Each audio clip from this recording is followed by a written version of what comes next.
السلام عليكم ورحمة الله وبركاته. ازيكم يا أحلى متابعين؟ نقول شفا وخميرة يا عرق سوس، المشروب الجميل المفضل بتاع الصيف. مكوناته سهلة وبسيطة والطريقة سهلة وبسيطة. كل اللي هنحتاجه معانا عرق سوس، بنجيبه من عند العطار. مشروب حلو قوي بجد، بيرطب على الجسم في الصيف. ومعانا كربونات من بتاع الطعمية اللي هي كربونات الصوديوم. وهنحتاج معانا مية طبعا على قد الكمية اللي انت هتستخدمي فيها العرق سوس، سواء عملت كمية كبيرة او كمية صغيرة.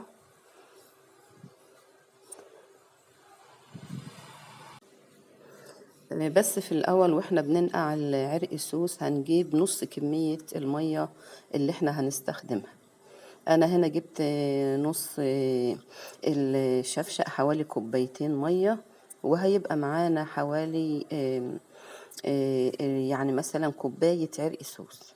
بعد كده يا حبايبي هنجيب شاشة نظيفة او طرف طرحة برضو تكون معانا نظيفة قطن، او ان هي تقدر تصفي معاكي المشروب اللي احنا هنعمله.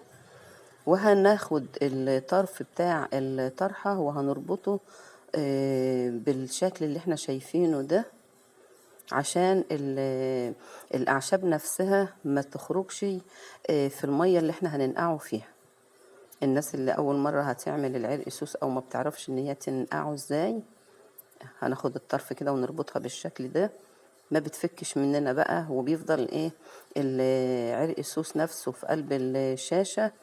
وننقعه لمدة مثلا نعمله من الصبح لما للعصر مثلا.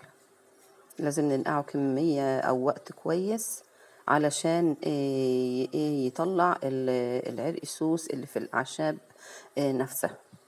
هتحطيه بقى في التلاجة، هتحطيه على الرخامة.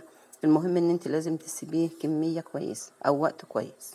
شايفين يا حبايبي بقى المشروب اللي بيخرج معانا اللي هو العرق السوس، بيديكي لون بني غامق كده. بتجيبي بقى بولة كبيرة وننقل فيه الشاشة والعرق سوس اللي طلع معانا اللي هو الكمية الأولانية. وهنبتدي بقى ان احنا نضغط عليها بايدينا ضغط جامد، ونزود كمية المية معانا حسب ما احنا عايزين. هتضغطي عليه بالشكل ده لحد ما تصفي العرق السوس اللي معاكي خالص. على فكرة هو أول ما بتشربي العرق السوس بتحس إن طعمه مر أو مش مقبول للناس اللي ما شربتوش أو ما بتشربوش أو ما بتحبهوش، لكن بعد كده بيديكي طعم مسكر في بقك، وبيبقى طعمه حلو قوي وكويس وصحي قوي للكلى.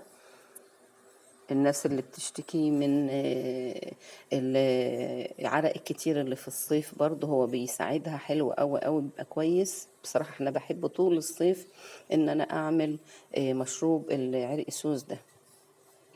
بتحاولي ان انت تصفي العرق السوس على قد ما تقدري، يعني ممكن ان انت برضو تنقعيها وترجعي تضغطي عليها تاني مرة 2 3 لحد ما بتحسي ان معاكي ان العشبة نفسها او العرق السوس نفسه بقت ناشفة كده وعاملة زي اسفة زي القشاية كده. خرجت كل اللي فيها